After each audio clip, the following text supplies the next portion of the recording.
कहता हूँ। प्रजापालन में लिंग तो नाम का एक राजा था, उसने भी भगवान का प्रसाद त्याग करके बहुत दुख पाया। एक समय वन में जाकर के वन पशुओं को मारकर बड़की पेड़ के नीचे आया। वहाँ उसने ग्वालों को भक्ति भाव बांधों से सत्यनारायण भगवान का पूजन करते देखा। राजा देखकर भी अभिमान वश में वहां नहीं गया और न ही नमस्कार किया। जब ग्वालों ने भगवान का प्रसाद उनके सामने रखा तो प्रसाद का त्याग करके अपनी सुंदर नगरी को चला गया। वहीं उसने अपना सब कुछ नष्ट पाया तो वह जान गया यह भगवान का ही किया है। तब वह विश्वास कर ग्वालों के समीप गया और विधि पूर्वक पूजन प्रसाद खाया। से सत्यदेव की कृपा से वो पहले के जैसा हो गया। फिर दीर्घ काल का सुख भोग करके मरने पर स्वर्गलोक को चला गया। जो मनुष्य इसे परम दुर्लभ व्रत को करेगा, भगवान की कृपा से उसे धन्य दान की प्राप्ति होगी।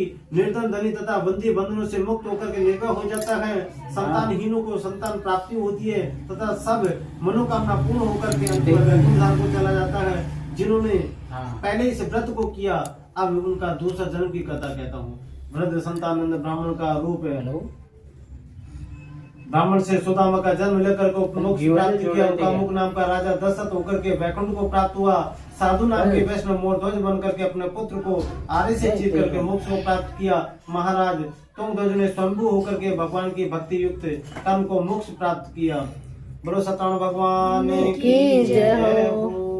चलिए जी, श्री सत्यनारायण जी की कथा तो संपन्न हो गई और अब सब खड़े हो गए हैं क्योंकि अब श्री सत्यनारायण जी की आरती होने वाली है और पंडित जी पूरी तैयारी कर रहे हैं। पंडित जी ने शंख बजाने की कोशिश की मगर पंडित जी से बजा ही नहीं शंख।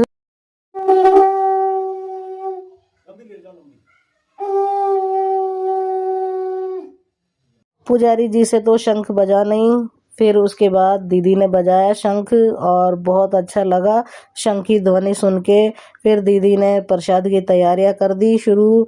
प्लेटों में फ्रूट वगैरह, पंजीरी और दही का चरणामृत और श्री सत्यनारायण जी की पूजा में मुझे बैठकर बहुत ही अच्छा लगा, बहुत ही आनंद की प्राप्ति हुई। तो यह है आज का हमारा प्रसाद। वीडियो पसंद आए तो लाइक शेयर करें।